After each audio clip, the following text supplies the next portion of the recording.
যারা বাংলাদেশের স্থিতিশীলতা, বাংলাদেশের স্বাধীনতা সার্বভৌমত্বের জন্য হুমকি স্বরূপ, তাদের সবাইকে বিচারের আওতায় নিয়ে আসতে হবে। আপনারা দেখেছেন বিদেশে কয়েকজন তাদের গুরু রয়েছে, এই বিশেষ ধর্মান্ধ গোষ্ঠীর কয়েকজন গুরু বিদেশে বসবাস করে। মান হাদির এই জানাজা নামাজকে কেন্দ্র করে একটি বিশেষ গোষ্ঠী একটা ছক কষেছিল, কিন্তু তার 2 দিন যাবৎ সাধারণ জনগণের মনোভাব বুঝে, ছাত্র সমাজের মনোভাব বুঝে তাদের সেই ষড়যন্ত্র বেঁচতে গেছে। তারা সেই দুঃসাহস করেনি, তারা সেই প্রপাগান্ডা, অব্যাহত প্রপাগান্ডা এবং এর মাধ্যমেও তারা সফল হয়নি। আমরা তাদেরকে জানাই, তাদের পরিণত কখনো সুখকর হবে না, তারাও বিচারের আওতায় অবশ্যই নিয়ে আসতে হবে।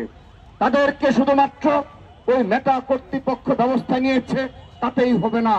যারা বাংলাদেশের স্থিতিশীলতা, বাংলাদেশের স্বাধীনতা সার্বভৌমত্বের জন্য হুমকি স্বরূপ, তাদের সবাইকে বিচারের আওতায় নিয়ে আসতে হবে।